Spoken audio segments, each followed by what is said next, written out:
श्री गणेशाय नमः। ओम नमो भगवते वासुदेवाय। नमस्कार दोस्तों, आज मैं आप लोगों को उपन्यास सम्राट मुंशी प्रेमचंद्र की एक बहुत ही सुंदर कहानी सुनाना चाहती हूँ। कहानी का शीर्षक है बड़े घर की बेटी। कहानी में कुछ सोचने को मजबूर करती है। कहानी में बहुत कुछ सिखाती है। ये कहानी ब्रिटिश साम्राज्य के समय, उस समय के वातावरण, तत्कालीन समाज के दर्शाती है, जो हमारे समाज में जिस तरीके से प्रचलित थी चीजें। एक जमींदार होते हैं, उनका नाम था बेनी माधव सिंह। पहले उनके पास बहुत ज्यादा संपत्ति थी, फिर धीरे धीरे कम होती गई। वकीलों को देते गए पैसे और फिर उनके पास बहुत कम पैसे रह गए। एक सीधा साधा सा घर था, वो उसी में अपना गुजारा करते थे। उनके 2 बेटे थे। बड़े बेटे का नाम था श्रीकंठ सिंह और छोटे बेटे का नाम था लाल बिहारी। बड़े बेटे ने बीए की डिग्री ली थी और वो दूसरी जगह जाकर के, गांव से दूसरी जगह जाकर के पढ़ाते थे। वो पतले दुबले थे। सारी उन्होंने अपने जो शरीर की कांति थी, कांति मतलब तेज जो होती है, वो उसमें अपनी बीए की डिग्री करने में गुजार दी थी। उन्होंने पाश्चात्य ढंग से पढ़ाई, पाश्चात्य मतलब वेस्टर्न तरीके से पढ़ाई की थी, बीए की डिग्री हासिल की थी। लेकिन उस चीज को, वो जो पाश्चात्य रीति रिवाज थे, जो रंग ढंग थे लोगों के, उस चीज को मानते नहीं थे। वो अपने परंपरागत, अपने भारतीय समाज, संयुक्त परिवारों को प्राथमिकता देते थे। उसकी वजह से उनका विरोध भी होता था। गांव की औरतें भी उन्हें उतना पसंद नहीं करती थी। वो लोगों से कहते थे, खासकर स्त्रियों से, कि अपने परिवार को जोड़कर रखो, संयुक्त परिवार होने में ही भलाई है। फिर उनकी शादी एक बार एक जमींदार बड़े घर की, मतलब बड़े घर में हो जाती है, जहाँ पे उसका नाम होता है आनंदी। उसको वहां पर अपने घर में बहुत सुख सुविधा मिलती है, सब कुछ रहता है। वो यहाँ आ जाती है बेनी माधव जी के घर में बहू बन करके, जहाँ बहुत कम सुविधाएं थी। उसके बाद भी उसने अपने को उसमें ढाल लिया और सब कुछ आराम से करने लगी। इस तरीके से समय बीतता गया। श्रीकंठ जी जो थे, वो आनंदी के साथ रहते थे, फिर बाहर पढ़ाने चले जाते थे। बृहस्पतिवार को वापस आते थे, बृहस्पतिवार तक बाहर रहते थे, शनिवार को वापस आते थे। तो इस बीच में आनंदी अपने ससुर जी की और छोटे भाई देवर, जो जिसे कहते हैं, लाल बिहारी, उसका काम करती थी, घर का काम करती थी और सब कुछ संभालती थी। एक बार जो छोटा लड़का रहता है, वो क्या कहते हैं, बहुत मजबूत रहता है, तगड़ा रहता है, बहुत दूध पीता है, व्यायाम करता है, मुदगर चलाता है, पहलवानी करता है, सब कुछ करता है, मतलब अच्छा खासा रहता है। एक बार वो 2 चिड़िया लाता है, अपनी भाभी को बोलता है कि मुझे इसे पका करके दो। तो वो बोलती है, वो खाना बना चुकी रहती है, उसके बाद वो बोलती है कि ठीक है, मैं बनाती हूँ। जब वो बनाने लगती है तो उसके पास घर में बहुत थोड़ा सा घी बचा रहता है।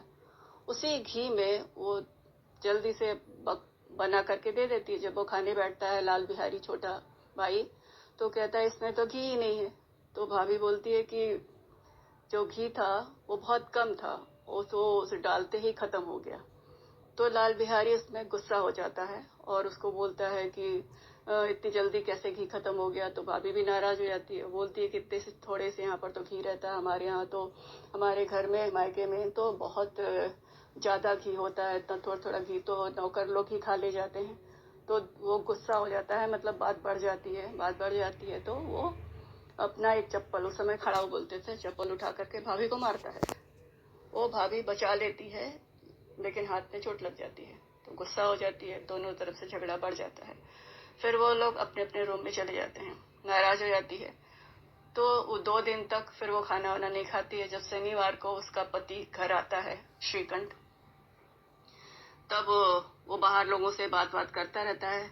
फिर उसके बाद जब बात खत्म हो जाती है, फिर वो उसका छोटा भाई बताता है कि आप अपनी पत्नी को समझा लीजिए, मुंह संभाल करके बात किया करें, कुछ भी बोलती रहती हैं और अपने परिवार का ताना मारती हैं कि हमारे यहाँ तो इतना घी रहता है, तुम्हारे यहाँ तो कुछ भी नहीं है। फिर उसके पिता भी कहते हैं कि बेनी माधव जी कि हाँ बेटा, बहु बेटियों के लक्षण ऐसे नहीं होते हैं कि आदमियों से जबान चलाएं, बड़े घर की बेटियां ऐसी नहीं होती हैं, तुम अपनी बहू को समझा दो। तो वो सोचता है कि ऐसा क्या हो गया कि ये लोग ये सब कुछ बोल रहे हैं, ऐसा बहुत कुछ हो गया है। तो फिर अपनी पत्नी के पास जाता है, तो वो भी नाराज रहती है, ये भी नाराज रहते हैं। दोनों ही कहते हैं कि ऐसा तुमने क्यों किया पिताजी के साथ और भाई के साथ, तुमने ऐसा व्यवहार क्यों किया, तुमने घर में कलह क्यों मचा रखा है। तो बोलती है कि तुम्हें पता भी है कि क्या हुआ है, तुम्हारे भाई ने मुझे जो वो स्लीपर या खड़ाऊ खींच करके मारा है, और इस तरीके के लड़के के साथ मैं यहाँ नहीं रह सकती, मुझे यहाँ पर नहीं रहना है। तो और वो रोने लगती है। तो रोना कहते हैं कि स्त्रियों को बहुत जल्दी आ जाता है और वो रो करके अपनी बात मनवा लेती हैं। तो उनको भी लगा कि ये तो बहुत ज्यादा गलत हो गया है और ऐसा नहीं होना चाहिए था। फिर वो अपने पिता के पास जाते हैं कि मैं अब आपके साथ इस घर में नहीं रहना चाहता, मुझे अलग हो जाना है, क्योंकि ऐसे लड़के के साथ जो अपने भाई की पत्नी को चप्पल से मारता हो और जूते चप्पल स्त्रियों पे चलाते हो, ऐसे लोगों के साथ मुझे नहीं रहना है। वो इस समय वो अपनी ही बात का खंडन कर रहे थे, जो पहले वो लोगों से बताते रहते थे कि स्त्रियों को घर संभाल कर रखना चाहिए, संयुक्त परिवार में रहना चाहिए, वही कह रहे थे कि आज मुझे अब आपके साथ नहीं रहना है। तो बेनी माधव जी बहुत तकलीफ में आ जाते हैं। वो सोचते हैं कि इसे चला जाएगा तो मेरा परिवार टूट जाएगा, गांव के लोग बातें बनाएंगे। वो कहते हैं कि बेटा छोटा है, उसे माफ कर दो, अभी इतनी बड़ी बात नहीं हो गई है, वो संभल जाएगा, संभाल उसको बात कर लो। तो वो ऐसा आगे से नहीं करेगा, पर ऐसे घर छोड़ के मत जाओ, स्त्रियों के पीछे ऐसा नहीं करते हैं। तो बोलता है स्त्रियों के पीछे नहीं कर रहे हैं ऐसा, बल्कि उसका जो छोटे भाई का व्यवहार अच्छा नहीं है। वो ऐसा कह करके अपने रूम में चले जाते हैं। तो बाद में बोलते, जो छोटा भाई रहता है वो बाहर आकर के अपनी भाभी को बोलता है कि भाभी अब मुझे अब जाने दीजिए, क्योंकि भैया मेरा चेहरा नहीं देखना चाहते हैं, मैं चला जाता हूँ। तो गांव के लोग ये बातें जब सुनते हैं, उन्हें लगता है कि अब इनके घर में ये परेशानी हो गई है, हम चल करके मजा लेते हैं। कोई न कोई बहाने से लोग आते हैं और बोलते हैं कि देखते हैं कि आगे क्या होता है, क्या वो श्रीकंठ अपना घर छोड़कर चला जाएगा या क्या होता है। तो वो भाभी को वो बोलता है देवर, छोटा भाई, कि अब मैं घर में जा रहा हूँ, क्यों नहीं जाऊंगा, क्योंकि भैया मुझे अब नहीं देखना चाहते, इसलिए मैं जा रहा हूँ, तुम उनको मेरा प्रणाम बोल देना। तो वो कोमल हृदय की आनंदी होती है, वो सोचती है कि चला जाएगा तो परिवार टूट जाएगा, ऐसा नहीं होना चाहिए। तो अपने पति को बोलती है कि भाई को माफ कर दो, क्योंकि वो चला जाएगा तो अच्छी बात नहीं है। तो बोलता है बड़ा भाई कि जाने दो, जाता है तो चले जाने दो, तुम उसकी तरफदारी क्यों कर रहे हो, तुम क्यों चाहती हो कि वो रहे। तो बोलती आनंदी बोलती है कि नहीं, वो क्षमा मांग रहे हैं, शर्मिंदा हैं, और ऐसे भाइयों को अलग नहीं होना चाहिए, परिवार टूट जाते हैं। तो वो कहता है कि ठीक है, मैं नहीं जाने दूंगा। वो आनंदी भी उसको बुला लेती है, छोटे भाई को, और दोनों गले मिल लेते हैं। आराम से सब ठीक हो जाता है। बेनी माधव जी भी खुश हो जाते हैं कि चलो मेरा परिवार बच जाता है। गांव के सभी लोग भी खुश हो जाते हैं, कहते हैं कि हाँ, बड़े घर की बेटियां ऐसे ही होती हैं जो अपना परिवार बचा लेती हैं। वो किसी को अलग नहीं करने देती, भाइयों में झगड़ा नहीं लगवाती हैं, सब खुश हो जाते हैं। कहानी मुझे बहुत अच्छी लगी, सब कुछ अच्छा है।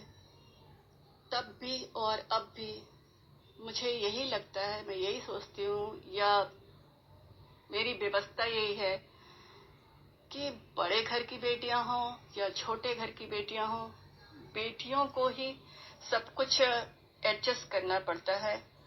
उनसे ही अपेक्षा की जाती है कि वो ही संभालें, वो ही सब कुछ करें, और वो ही सब अपने आप को मारकर, अपने आप को खत्म करते करके परिवार को संभालें, परिवार की इच्छाओं को समझें, उनसे ही सारी अपेक्षाएं की जाती हैं। तब भी की जाती थी, अब भी की जाती हैं। दोस्तों, आप लोगों को अगर इसमें ऐसा कुछ लगता है तो मुझे कमेंट करके बताइएगा। जय श्री कृष्ण।